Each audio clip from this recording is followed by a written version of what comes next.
তাই একটু বাঁকা ঠোঁটে হাসলেও মায়ের কাছে মাসির গল্প, যে পোস্টে এখন বসে আছে সেটা তো বসের চাইতে কম নয়। কিছুটা নির্লিপ্তভাবে বলল, পুরো কাহিনী খুলে বলো, তোমার অর্ধেক কথা শুনে ডিসিশন নিতে পারবো না।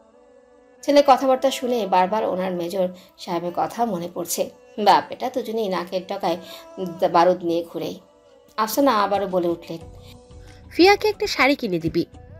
এটুকু কথা শুনতেই ধক করে বুকটা কেঁপে উঠল। শীত ছেড়ে আস্তে আস্তে সোজা হয়ে বসলো সাইদ। গলা উঁচু হাঁড়িটা ঢোকের তালে নিচে নামতে শরীরে অদ্ভুত ক্রিয়া টের পেল। ফিহার কলেজে নবীন বরণের অনুষ্ঠান হবে।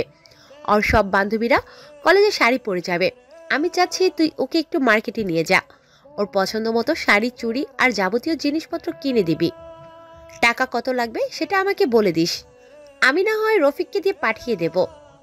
সামনে টেবিলে ঘড়িটার দিকে তাকালো সাইদ। ঘন্টার কাঁটাটা 9-এর দিকে স্থির, মিনিটের কাঁটাটা 5-এর দিকে নির্দেশ করছে।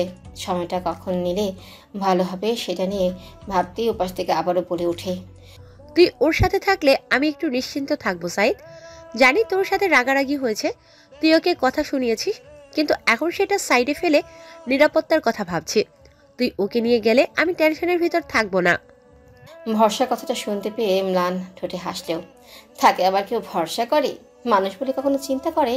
কতখানি যে ভরসা করে তা ভাবলেই হাসি পায়। ভেতরের চাপা দুঃখ সহ ঘটনাগুলো আবদ্ধ করে চুপি রইল। তার খুব ইচ্ছে করলো বলতে, আমার উপর এত বিশ্বাস। কথাটা আর উচ্চারণ করলো না সাইদ। নিজের ঠাট বজায় রেখে বলল, আমি 11টার দিকে আসবো, রেডি থাকতে বলো। আমার সামনে টাকার টপিক না তুললেই বেটার। আমার ফাইন্যান্সিয়াল অ্যাবিলিটি এত লো না যে সামান্য কিছু জিনিসের জন্য টাকা কথাটা উঠতে হবে। রাখছি, পরে কথা বলবো। কলটা কেটে দিলে টুইটোর শব্দটা বাঁচতে থাকে। ছেলের ব্যাপারে তিনি আজও চুপ হয়ে গেলেন। তার ছেলেটা আগের মতোই নেই, দূর সীমানায় আজীবনের জন্য হারিয়ে গেছে। এখনো শৈশবের দিনগুলো মনে পড়লে নিজেকেই দোষী ভাবেন আফসানা। একদল শয়তানের জন্য সবকিছু হারিয়ে ফেলেছেন তিনি। পরিস্থিতির কাছে ঠেলে দিয়েছেন ছেলেকে। ফিহাকে বিদায় জানিয়ে অফিসের জন্য চলে গেলেন তিনি। এদিকে ফিহা আকাশসম টেনশন নিয়ে স্যারের পড়াটা ফাঁকি দেওয়ার ধান্দায় আছে। আফসানার গাড়িটা চৌহদ্দি ছেড়ে বেরিয়ে গেলে রুমের জানালা থেকে সে দৃশ্যটুকু দেখতে থাকে। ইয়াসিন স্যারকে একটা কল করবে কিনা বুঝতে পারছে না। যদি স্যার আজও তাড়াতাড়ি করে এসে পড়ল তখন? না, অসম্ভব। আজ কোনো মতেই ফিহা স্যারের কাছে পড়বে না। তড়িঘড়ি করে কলটা ডায়াল করলো ফিহা। এটা অপেক্ষা করতেই ভারী কণ্ঠে বলে উঠল, হ্যাঁ ফিহা, কেমন আছো? কি খবর? হঠাৎ সকালের দিকে কল দিলে যে, কিছু কি বলার আছে? ফিহা প্রচণ্ড নার্ভাস ফিল করছে। কথাটা বলার জন্য গড়িমসি করতেই বুক ভর্তি দম নিয়ে আস্তে করেই বলল, আসসালামু আলাইকুম স্যার, আমি ভালো আছি। আপনি কেমন আছেন? আসলে স্যার আপনাকে একটা কথা বলার জন্য ফোন দিয়েছি। একটু অস্থির হলো ইয়াসিন। কি কথা বলবে? কোন কথাটা বলার জন্য ফোন দিয়েছে? কথাটা শোনার জন্য ব্যতিব্যস্ত হতেই জিজ্ঞাসা মুখে বলল, হে, কি কথা ফিহা? ফিহা আবারও ফুস করে দম করে ছাড়ল। ঝোঁক গিলে বলল, আপনার বাসায় আসতে হবে না আজকে। না, আমি পড়তে পারবো না। পারলে এই সপ্তাহে না আসলেই ভালো হয়। আমি খালামণির বাসায় কিছুদিন ছুটি কাটাতে চাচ্ছি। এখনো পরীক্ষার জন্য লম্বা ছুটি আছে, তো তাই কিছুদিন রিল্যাক্সে থাকতে চাচ্ছি আমি। প্রচণ্ড উদ্গ্রীব হচ্ছে ইয়াসিন। এই লক্ষণগুলো ভালো না, একেবারেই ঠিক হচ্ছে না। ইয়াসিন ব্যগ্রভাবে বলল, পড়বে মানে? এখন কিসের ছুটি? তুমি কেন পড়তে চাইছো না? স্যারের প্রশ্নগুলো ভালো লাগছে না ফিহার। যতই পরিচিত হোক, ব্যক্তিগত বিষয়ে কর্ণপাত দেখালে চরম অস্বস্তিকর লাগে। ফিহা স্বাভাবিক স্বরে বলল, স্যার, আপনি আমার বাবার সাথে কথা বলুন। আমি এই বিষয়ে বেশি কিছু বলতে চাই না। আমার একটা মাইন্ড রিফ্রেশমেন্ট দরকার, যেটা আমি বাবাকেও বুঝিয়ে বলবো। আপনি নিশ্চয়ই জানেন আমি বাসার ব্যাপারটা নিয়ে এখনো মাঝে মাঝে অন্যমনস্ক হয়ে যাই।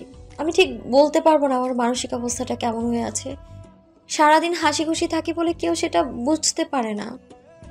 ইয়াসিন সম্পূর্ণ কথায় মনোযোগ দিয়ে শুনল, কিন্তু ভেতরে ভেতরে যে বিস্ফোরণ ঘটে যাচ্ছে সেটা বাহিরে প্রকাশ হচ্ছে না। ইয়াসিন হতবিহ্বল মুখে কিছু বলতে চাইলে জিভ আড়ষ্ট হয়ে গেল। কি বলবে ওকে?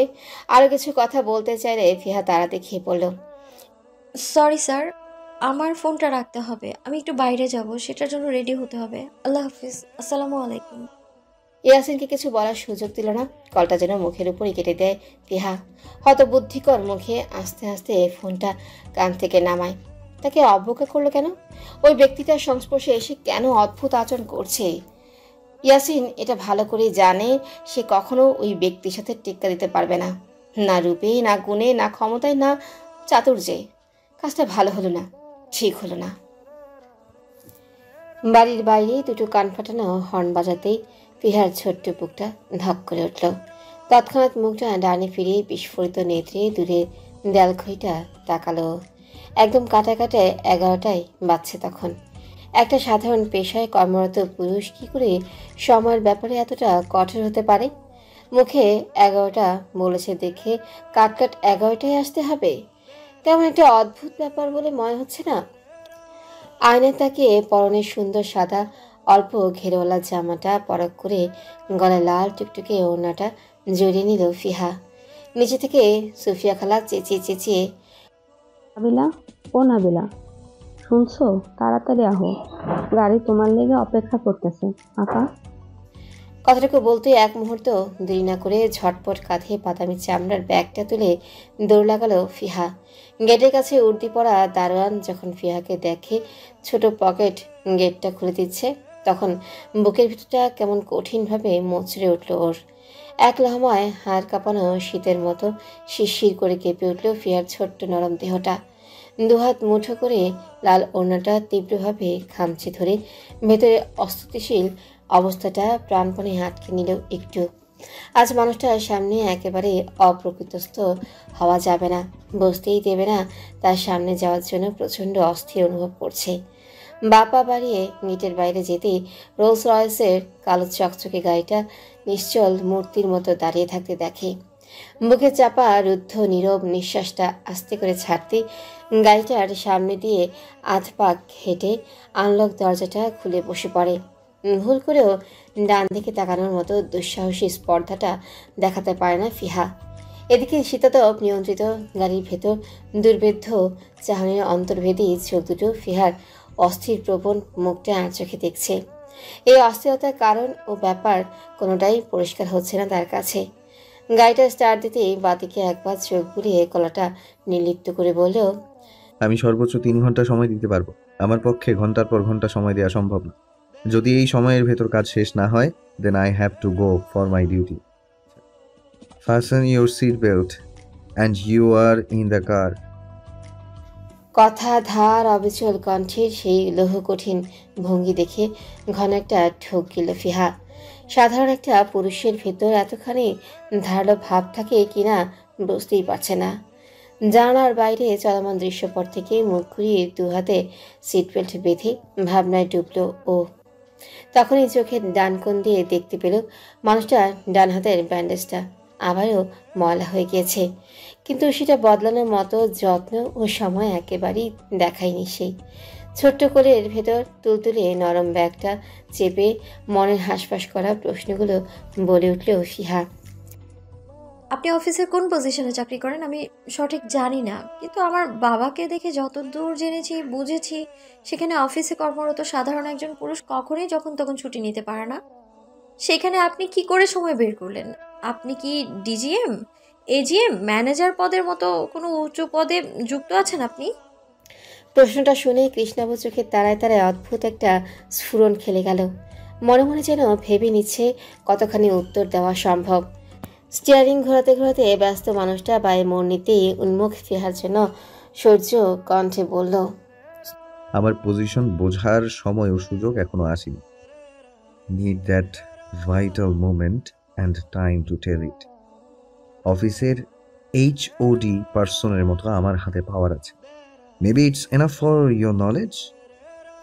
সোজাসুজি কথাটা না বলেও নিজের ব্যাপারে বাড়তি প্রশ্ন করতে সূক্ষ্মভাবে পালন করে দিল মানুষটা। শক্ত জটিল ঘুরপ্যাচ উত্তর শুনে বিহা কিছুটা বিভ্রান্ত হয়ে তাকায় তার দিকে। HOD কথাটি মানে বুঝতে না পেরে শুধু প্রশ্নাতুর মুখে জিজ্ঞেস করে, সরি, কিন্তু আমি আপনার এইচওডি মানে কথাটার মানে বুঝলাম না। এটা দিয়ে কি আপনার অফিসে কোনো বিশেষ পদ বোঝাচ্ছে? ডান পকেটে কাঁপতে থাকা বস্তুটি মনোযোগ আকর্ষণ করলেও ফিহাকে সেটা একদমই বুঝতে দিল না সাইদ। বেশ ঠান্ডা মাথায় জবাব ছুড়ে বলল, head of department, shortcut HOD। oversee, direct, coach and manage personnel for the field development. আমার আন্ডারে একটা টিম থাকে যাদের গাইড ট্রেন প্রপার ওয়েতে রেডি করা আমার দায়িত্ব ও কর্তব্য। গাড়িটার সামনে জ্যামে স্থির হয়ে পড়তেই পকেটে সেলফোনটা বের করে কানে চাপল। দু একটা স্পষ্ট দ্রুত কাটকাট বাক্যে ইংরেজি নির্দেশ দেওয়া ছাড়া বাকিটা সময় হুহা করে কথা বলতে থাকে সাইদ। হঠাৎ ফিহার মাথার ভেতর বিদ্যুতের মতো ব্যাপারটা দ্রুততার সাথে খেলে গেল। বাবা তো কখনোই অফিসের ডিউটি ছেড়ে যখন তখন আসতে পারত না। এমনকি ফিহা একবার সিঁড়ি থেকে পড়ে গিয়ে ডান পা ভেঙে কেলেঙ্কারি করে ফেলেছিল। সেদিনও তো বাবা অফিস থেকে তৎক্ষণাৎ আসতে পারেনি। হাসপাতাল থেকে পা প্লাস্টার করার 3 থেকে 4 ঘন্টা পর বাবা রিক্সা করে দেখতে আসে ওকে। তাও 1 ঘন্টার বেশি সময় দিতে পারেনি সে। এমত অবস্থায় কোন উত্তরটা এই পাশে বসা মানুষটির বেলায় প্রযোজ্য হবে এখন? একজন এইচওডি ব্যক্তির ক্ষমতা কি সত্যি এতটা বেশি থাকে যে চলতি ডিউটি থেকে 3 ঘন্টা ছুটি নেওয়া সম্ভব? ছোটখাটো জ্যামটা 5 মিনিটের ভেতর ছুটে গেলে গাড়িটা এবার শপিং মলের সামনে চোখ ধাঁধানো সুউচ্চ একটি বিল্ডিংয়ের নিচে থামলো। পিয়া গাড়ি থেকে আগে ভাগে নেমে গিয়ে শপিং মলটার ভেতরে ঢুকে দুপাশে সাজানো গোছানো দোকানগুলো দেখতে দেখতে এগোচ্ছিল। অন্যদিকে গাড়ি পার করে কয়েক হাত পেছনে ফোনে কথা বলতে বলতে সাদা কুর্তির দিকে নজর রাখছে সাইড। শাড়ির একটা বিশাল বড় দোকানে ঢুকে পড়তেই দুজন সেলসম্যান ভারী ব্যস্ত হয়ে বিভিন্ন রঙের, বিভিন্ন ধাঁচের, বিভিন্ন কারুকার্যে ভরা একের পর এক শাড়ি দেখাতে লাগলো। পিয়া ছোট্ট একটা টুলে বসে শাড়িগুলো ছুঁয়ে ছুঁয়ে দেখছিল ঠিকই। অপরদিকে পেট ফোলা সেলসম্যান লোকটা ফিহার পেছনে বডিগার্ড স্টাইলে বুকে হাত ভাঁজ করা মানুষটার দিকে কাঁচুমাচু ভঙ্গিতে তাকাচ্ছিল। এই ব্যক্তির চাহনি দেখলে মনে হয় সেলসম্যান বুঝি মিনা কার্টুনে কুখ্যাত মুরগি চোর, আর সেই চোরের কাছ থেকে মুরগি পাহারা দিচ্ছে সুপুরুষ ইলো। সেলসম্যান লোকটা পাশে অধস্থ কর্মীকে কোনো গুতা মেরে ফিসফিস করে বলল, কিরে সজীব্বা, শাড়ির নতুন দাম কি বেশি বেশি লেখছস? এই বেড়াই আমাগর দিকে পুলিশের মতো চাইয়া আছে কে? এইটা কি আবার পুলিশ নেই? পাশে থাকা সজীব ছেলেটা নকল হাসি দিয়ে একইভাবে নিচু কণ্ঠে বলল, এটা তো আমি করতে পারছি না বস। আপনি যেমন যেমন কইছেন আমি লিখতে, আমি তো হেমনে হেমনেই কামটা সাইরে লিয়েছি। ট্যাগের শেষে শূন্য না বহায়া নতুন দাম লিখে প্রাইস ট্যাগ লাগিয়ে দিয়েছি। দুজনের ভেতরেই নিচু স্বরে গুরুত্বপূর্ণ কথোপকথন চললেও সেটা কর্ণগোচর হলো না কারোর। পিয়া ঠোঁট মুচড়ে কোনো একটা শাড়িও পছন্দ করতে না পেরে শেষমেশ অন্য শাড়িতে চোখ বোলাচ্ছে। সাইদ বুকে ভাঁজ করে কানে ব্লুটুথ লাগিয়ে অপর প্রান্তে আপডেট শোনার পাশাপাশি সামনে থাকা 2 বাটপারদের দিকে স্থির চোখে তাকিয়ে আছে। লামপুর 2 ধান্দাবাজ সেলসম্যান এটাও জানে না তাদের ঠোঁট নাড়ানো দেখে দেখে কেউ একজন সবই পড়ে ফেলছে। সজীব ছেলেটা এবার ফিহার দিকে ঠেলে ঠুলে হাসি দিয়ে বসের কাছে লঘু স্বরে বলল, বস, ইদানিং তো ভোক্তা অধিকার বলে একটা দল চালু হয়েছে। এই বেড়ারা কি আবার ওই দলের লোক নাকি? কালো প্যান্ট শার্ট, পায়ে কানে ব্লুটুথ লাগিয়ে যেমনে এখানে চলে আইছে, আমি তো ওখানে কলিজা ধুক ধুক ধুক করতেছে বস। পরে যদি ঝামেলা হয়? বস তার অধস্তন কর্মীর কথা শুনে মুখ ছামটা মেরে বলল, ধর সালা, খালি বিপদের নাম নেস। কে তুই? বিপদের ঠেলা আইলে যে লাল বাতি জ্বলবো জানোস না? গু খায়া কাম করতে আইছস বেড়া। কালকের যে মালগুলি পুরানা দাম ট্যাগ দিয়ে রাখছে ওইখান থেকে ভালা ভালা কইটা খাসা মাল আয়না দেখা। তাড়াতাড়ি এই মালগুলি বুলবুল রে ডাইকা সরায়া ফেল, বিশ্বাসের মায়ার নাই। ঠিক আছে বস, এখন কামটা করছি, আপনি টেনশন করবেন না কেন। পিয়া ধৈর্য ধরে একটা শাড়িও পছন্দ করতে পারল না। ওর কেনাকাটার অভিজ্ঞতা একেবারেই শূন্য বললেই চলে। সবসময় মা আর আপু যা পছন্দ করে কিনে দেয় সেটাই মূলত বিনা বাক্য ব্যয়ে করা হয় বেশি। পিয়া নিজের উপর মহাবিরক্ত হয়ে বস্ত্রটার উদ্দেশ্যে বলল, আপনি যেসব শাড়ি দেখালেন তার মধ্যে থেকে একটাও পছন্দ হলো না আঙ্কেল।